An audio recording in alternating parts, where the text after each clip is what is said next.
Hi, in today's video I'm going to do a talk about the budget which was announced today by the Conservative-led government, which won a majority in 2015, and talk about what announcements were made in the budget, what it means for people, and what it means for the UK economy as a whole, as well as other stuff like National Health Service, education, deficit and everything else which goes along with it. So, today was the first budget delivered by Philip Hammond, who is the current Chancellor of the Exchequer, and it was also the first budget given by Theresa May since she became Prime Minister in July 2016 following the EU referendum, where the UK voted to leave the EU, and David Cameron stood down the day after the EU referendum was held. So, and also, by the way, this is the last budget, the last autumn budget to be announced. In 20 years' time, they could do it again, because I said 20 years ago that it was the last autumn budget, but they brought it back. So, anyway, let's go through. Let's see what their major announcement were in the budget. Let's see what it all means and what it all adds up to. Okay. Right. So there was a £2 billion increase in social care services in England. This was announced in the budget today, or this was announced in the budget, and this was to help firms hit by business rates rises. So £2 billion, so it can help out. More money going in to help businesses, and Conservatives back businesses. We can see this through the corporation tax decrease, as in 2010 it was 28%, and by the end of 2015 the coalition government it was 20%, and it's set to decrease, which brings me on to my next point, which is that Sajid Javid, the current business secretary, he increased tax rates for corporations, meaning that they had to pay an extra £1 billion. Now, the Prime Minister wasn't very happy about this, so in the budget today, as well as the Chancellor, they announced a 1% decrease in corporation tax, and this 1% decrease from 20% to 19% is going to take place in April 2017, so in 1 month's time. It is becoming enforced, meaning that businesses who have to pay extra tax will probably make some of that money back through the decrease in corporation tax, because it means that they're paying 1p less tax on the profits they make per year. So that was another thing, and there was also confirmed that by 2020 it will go down to 17%, as they stated in their manifesto pledge. Say that wanted to reduce it from 20% to 17%. There was talks about reducing it to 12.5%, which is the rate Ireland's currently at. However, Theresa May said shortly after that claim that wasn't going to happen, so it was going to remain at 17%. And they said the further 2% decrease from 19% to 17% is going to take place in 2020, a few months before the general election. I guess that's going to be used to get votes, to help the Conservatives hopefully win a third term if they're successful in doing it, against Jeremy Corbyn, leader of the opposition. We'll be talking about him a bit more soon. There was also a national insurance increase for people who were self-employed from 9% to 10%. They were saying this because the amount of self-employed people, they were saying, it's increased. And if you look at the information, the evidence, you'll see that claim is correct. It has increased. As at the moment, there's over 4.5 million people in the UK who currently work self-employed, who are in self-employed jobs. However, if you compare that to 2010, when the Conservatives got into power, there was only 4 million people in self-employed jobs.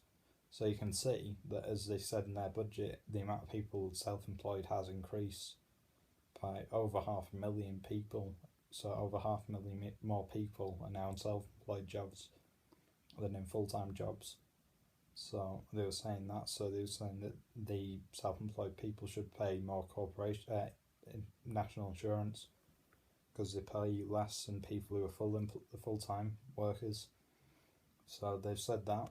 However, they had a bit of problems just after they said that because the News and Jeremy Corbyn, they all noticed that in the 2015 manifesto pledges said there wasn't going to be any increase in taxes.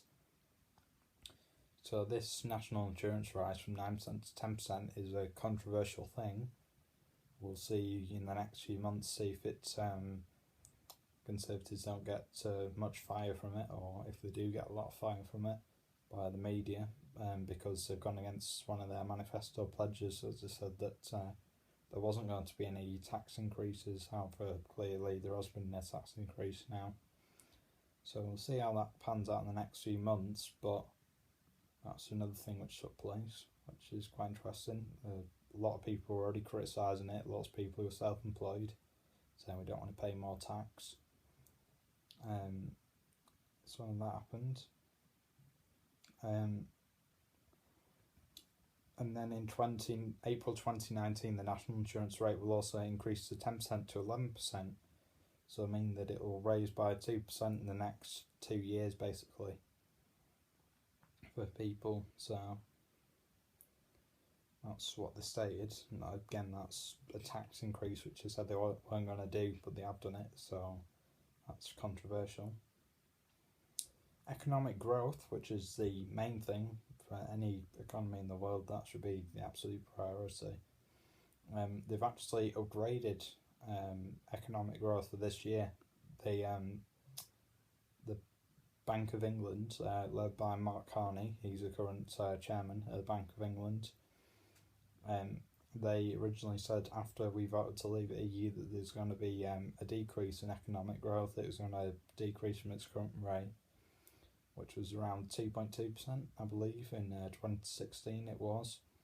So they were decreasing it from 2.2% to 1.4%, saying that Brexit was going to have an impact on it. However, since then, they've upgraded economic growth, as it's gone from 1.4% to 2% in 2017.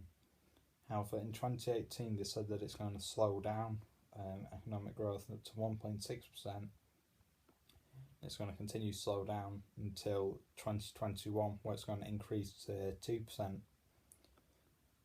So it appears that even though the amount of employment is going down, it's currently 1.6 million. It was at 1.69 million, so it's gone down by 90,000 people. It clearly shows that economic growth is not still moving quickly as a pace as it potentially could be, because obviously the more people you have in work, then it means that less people you're handing out benefits to, which means that the government spending goes down because they're giving away less benefits. It means less people's taxes are going to go to people who were unemployed, and you have more people in work who are paying taxes. So surely that should mean that it should result in higher income tax. However, as we'll find out later, you'll find out that might not actually be the case, even though unemployment has decreased, which is quite interesting, but I'll have a look at that shortly.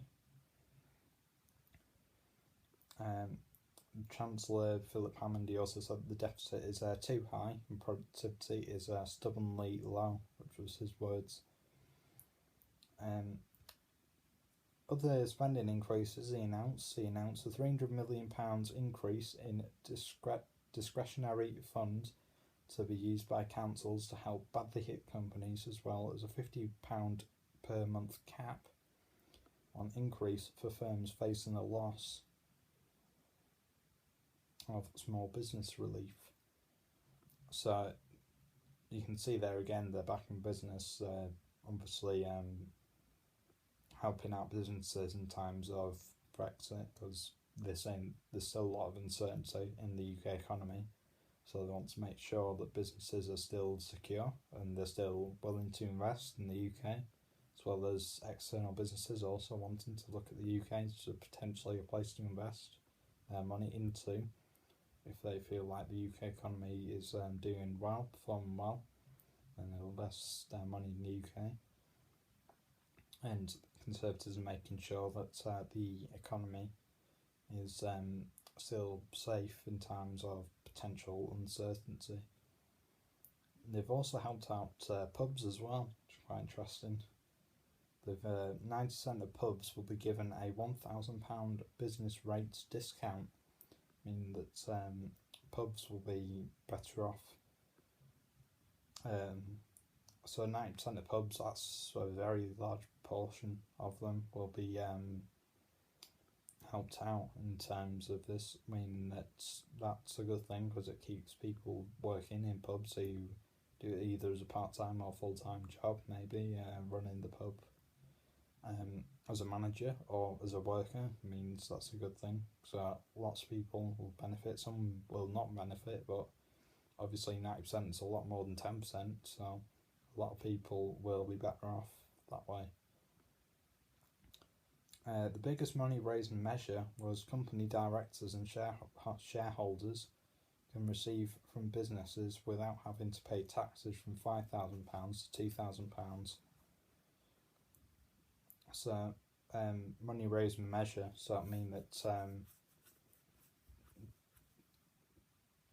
it means that they'll have to pay less tax, which is a good thing, shareholders and stuff, and it'll help out businesses as well because it means paying less tax, more people are going to invest in it, which is a good thing. There was an extra £100 million increase for new triaged in England hospitals and an extra £325 million for NHS reforms programmes in the UK to help the NHS. We had last year, we had what was it called, a top-down reorganisation of the NHS, or trickle-down, or whatever you want to call it, which cost £3 billion. Labour criticised it for saying it costs too much money to do, it wasn't worth it, and we could have instead spent that money better on something else. However, the Conservatives said it need to be done to make sure that the NHS was being run efficiently and properly, and kept its principle of being free at the point of use for all patients in the UK, as well in England and all the other countries in the UK. So this extra money, it could potentially help out, because I think what you're finding now is that there's a lot of layers. In order for something to get done in the NHS, there's a lot of layers. Something has to go through like an operation in order for that operation to actually take place. And this has been introduced, and it was introduced in the 1980s, but since then they've added more barriers, if you like, more layers onto it, to basically mean that the operation times, it does probably result in a longer operation times, because there's more checks and information and stuff which you have to process and go through in order for the operation to take place, which is a bad thing in some ways, and you could look at it in terms of a bad way, because if you've got more layers of stuff to go through, then it means that it takes longer for the operation to actually happen.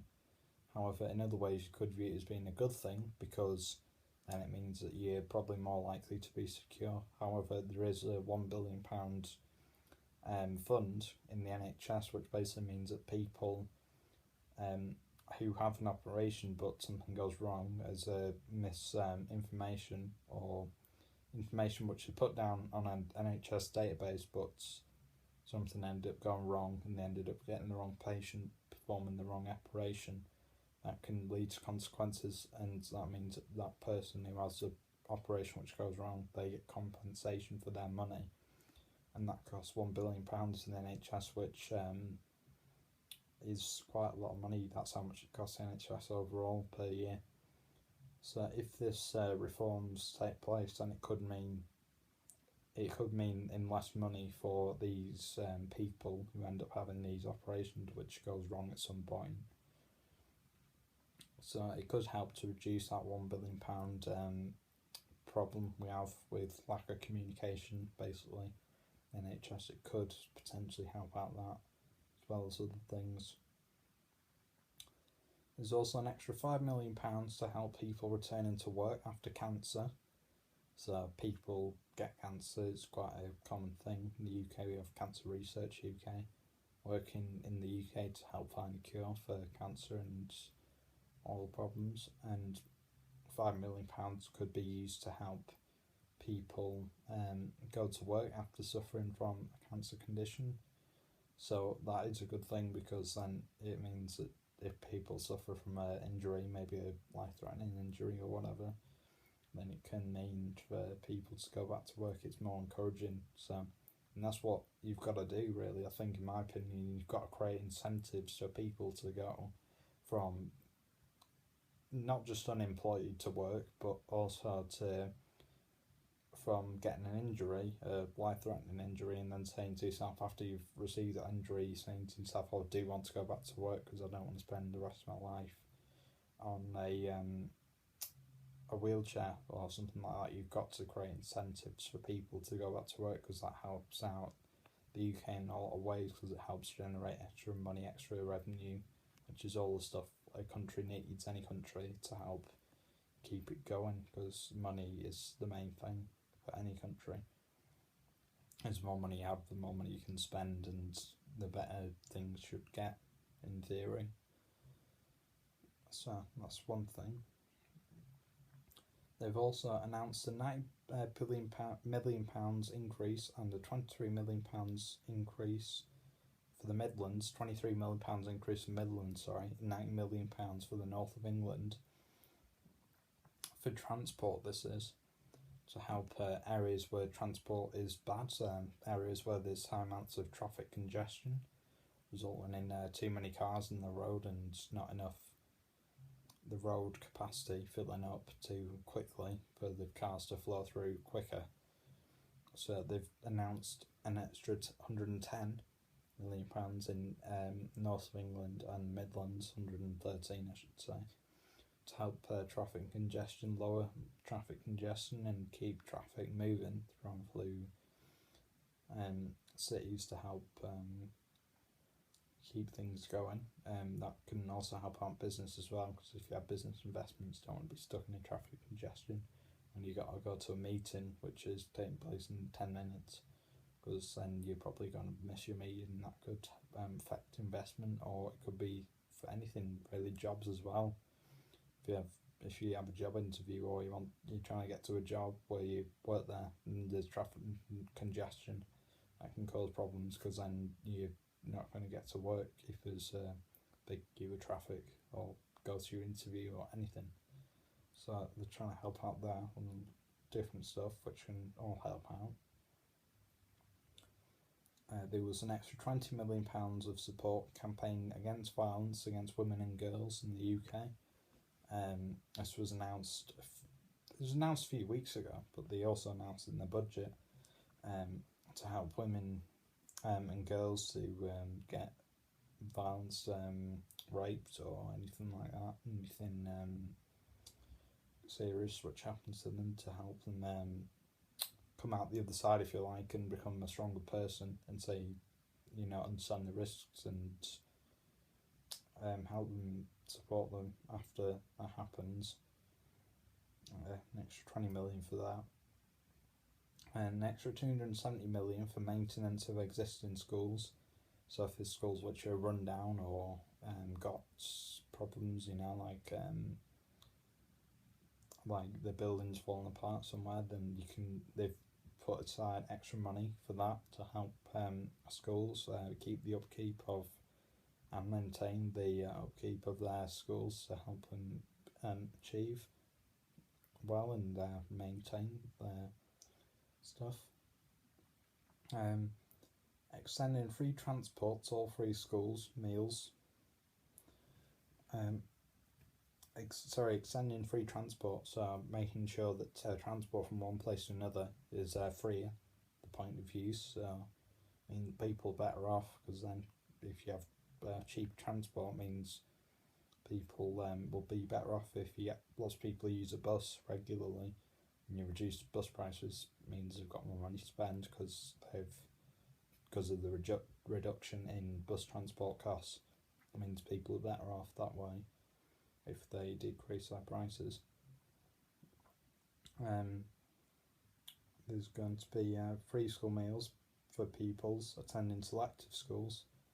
In the coalition government, one of the last things the Lib Dems did was introduce free school meals for children who were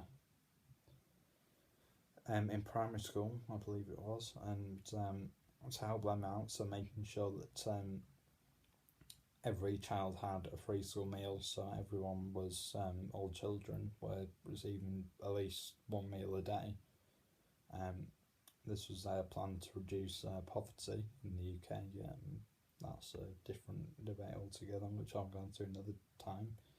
But the Conservatives said they want to extend it to more schools, so that means that more people have got extra free school meals to help them out and help them through the day. And there's going to be an extra £350 million for the Scottish Government to help Scotland out if it needs any extra money, but I wouldn't say that because, as I stated before, we've got a 10% budget GDP deficit, so giving them extra more money is just going to increase that deficit, so that means that they're just going to get into more debt, which is a bad thing, because the more debt you have, then worse it is, but I'll go into it another time. There's going to be an extra £200 million for the Welsh Government, and an extra £120 million for Northern Ireland to help them out. They've had an election recently with the Sinn Féin. Gerry Adams, he's the leader of it in Northern Ireland, but Ireland, they did well. They now one seat behind the Democratic Unionist Party, which is still the biggest political party. They're on the right. They're Eurosceptic, and they have similar sort of policies as the Conservatives, whilst Sinn Féin on the left, and they have similar sort of policies to Labour Party. But they've increased their vote, Sinn Féin, and are now one seat behind the DUP, while before that DUP were the main party, even though Northern Ireland doesn't have an official opposition, because they have the two main parties have to work together basically, because it was an agreement they made. But yeah, and extra money for them, so help them out as well. So that's all the stuff they mentioned in the budget, but what does this actually mean for the overall spending and income for the UK? So here are the actual figures published by the gov.uk website. You can get these figures off the gov.uk website, and they're freely available to anyone. And they've got all the figures of how much the UK earns and how much it spends and what this money goes on and how much it spends. And I'm going to give you a full breakdown now of what those figures actually are published today. So, March 2017 UK budget, Prime Minister Theresa May, first budget, as I mentioned at the start, given by So the UK, over this past year, from March 2016 to March 2017, 1 year, one calendar year, if you like, we collected a total of £744 billion in tax revenues in the UK, which compared to last year, that is a 3.91% increase from 716 billion. So I've gone from 716 billion to 744 billion, which is a £28 billion increase in the UK's national income in the space of a year, which is quite good. However, income tax, as I mentioned before, that's actually decreased, which is a bit of a weird thing for me, because if you've got unemployment falling, then it surely means that you've got more people paying income tax, so it means that income tax spending should increase.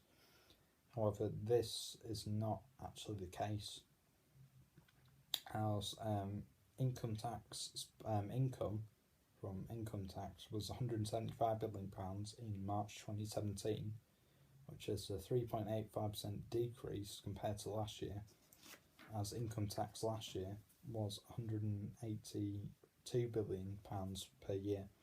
So there's actually been a decrease in income tax income from the government compared to last year, even though unemployment's fallen, which is a bit of a weird thing for me, really.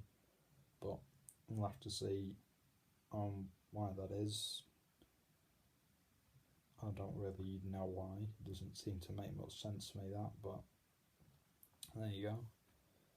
National insurance has increased, and it's going to increase again, as I mentioned, because of the 1% increase from 9% to 10%, and it'll increase again from 10% to 11% in 2019, as I mentioned.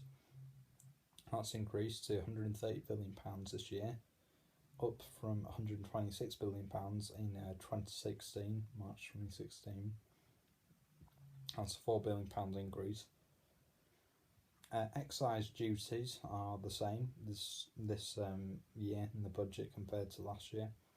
This year they were £48 billion, and last year they were £48 billion, so that's remained the same for excise duties.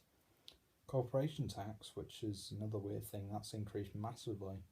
As mentioned before, those business rates did increase, but they said that was only going to generate £1 billion.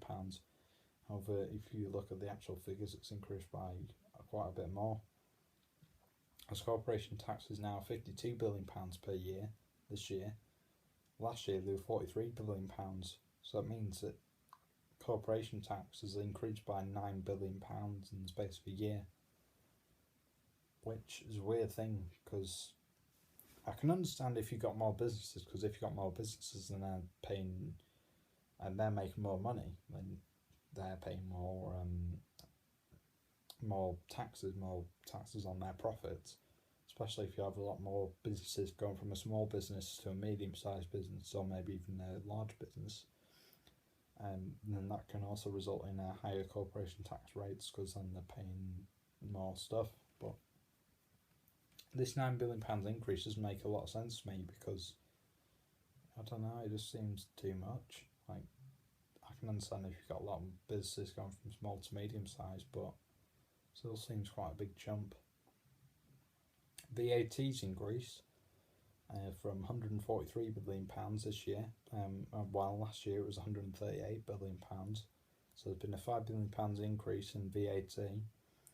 This has been probably received by increasing consumer spending, as amount of debt people are spending, amount of debt people are getting into as a result of spending more money, has increased over the past month or two, which can therefore you can therefore work out why VAT is increased, because if you've got more people spending more money, borrowing more money, and then spending that money, and that just means that you've got more higher VAT rates, because they're paying indirect taxes. VAT is in the form of indirect taxes, because it doesn't come out of someone's actual money. It's when they spend stuff, that's when it comes out of it. So that's VAT increase. Business rates, that's increased from £28 billion in 2016 to £30 billion this year. £2 billion increase business rates. However, as I mentioned, business relief, and that's going to be introduced in the budget, as I mentioned. So that does mean that some businesses will be better off, hopefully. But that's increased. Council tax, that's increased. £32 billion this year, while last year it was £30 billion total. So that's increased by £2 billion in the space of a year.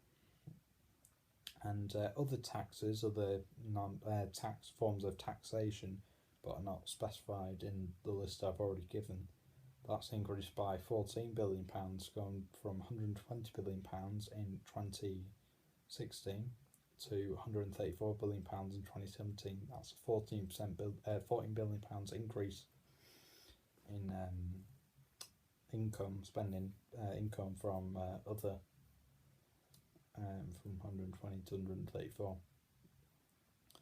And that's all the UK spending, income, and that's full breakdown of it. Where the money comes from, that £744 billion. That's where all that money is collected from all the different sources.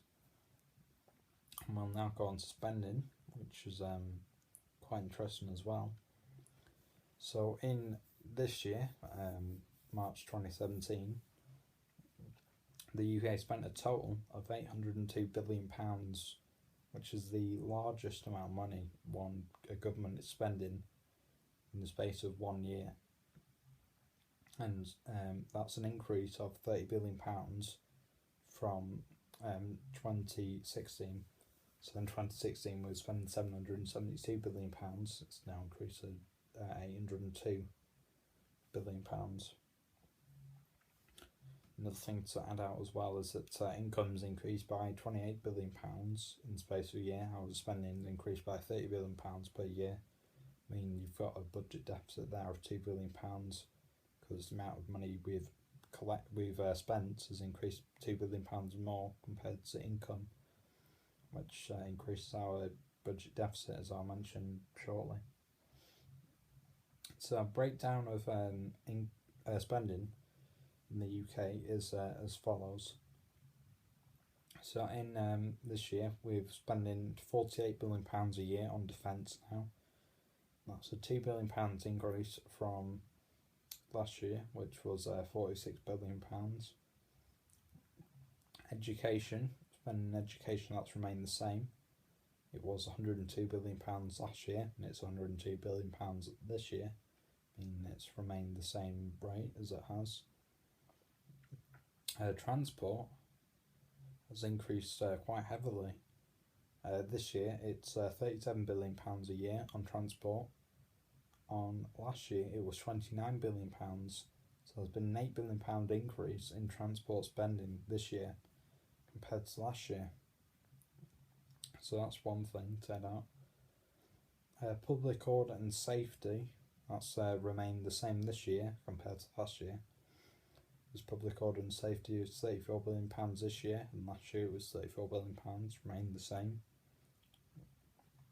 Spending on health, which is basically the NHS as well as other things, this has increased from £145 billion in last year's budget to £149 billion in this year's budget, so a £4 billion increase in health spending this year. Industry and agriculture, that's decreased by £1 billion, going from £24 billion last year to £23 billion this year. So it's a £1 billion reduction in spending for that. Housing and environment, that's increased by £2 billion, going from £36 billion this year to last year it was £34 billion, so there's been a £2 billion increase. £36 billion this year, 34 last year, so that's increased. Debt interest, so the interest the UK pays, and that's in its debt. UK debt is £1.7 trillion pounds at the moment. That's increased.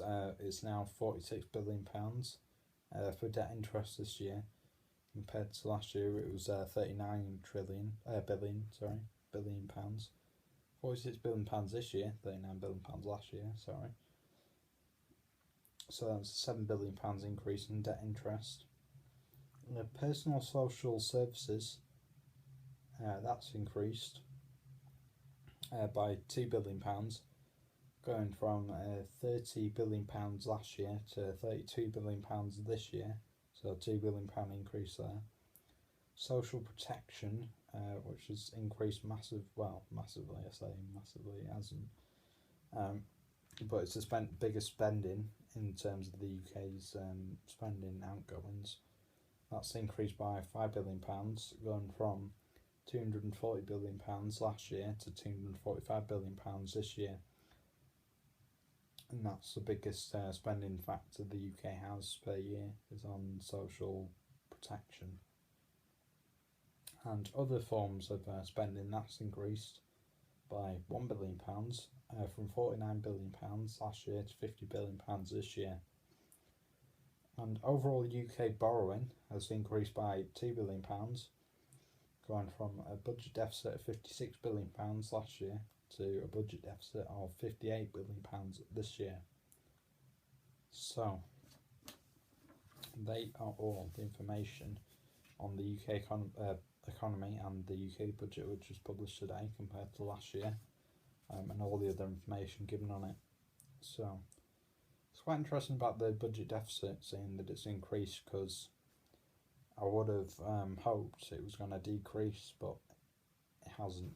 I mean, if the UK economy grew quicker, probably would have decreased by a bit, but it hasn't done, unfortunately. As last year it increased by 6%, but this year only increased by 4%. But overall, I think it was an okay budget. Jeremy Corbyn attacked the budget. He was saying he's saying that people at the top, the rich and the wealthiest, are basically better off as a result of this budget, while people on the middle or the lower class are basically the same or worse off now compared to what they were last year as a result of this budget. Basically saying that the higher rate of people should pay more income tax and more taxes. As he said, there's £70 billion of uncollected taxes, which we should try to go for and collect them, which was his message in the speech he gave afterwards. And he was saying that the richest and wealthiest should pay more tax and then distribute that money to the poorest people, so that everyone is better off. Well, the poor people are better off, the rich people are worse off, and create a level playing field basically for the UK economy. So that was his response to it. He wasn't happy with it, he wasn't impressed with the budget. He also criticised the government for the national insurance increase. He said that's a bad thing because it means people are going to be worse off, and criticised him for other things as well. So that was his response to it. But that was how the budget went.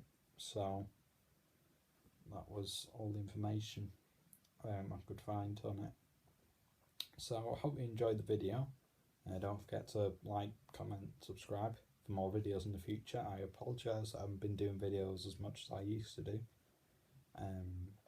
I'm busy with work at the moment, so I apologise for that. However, I will try to do more videos in the future. And I hope you enjoyed the video, and I'll speak to you again soon. Thank you for watching, and goodbye. Thank you.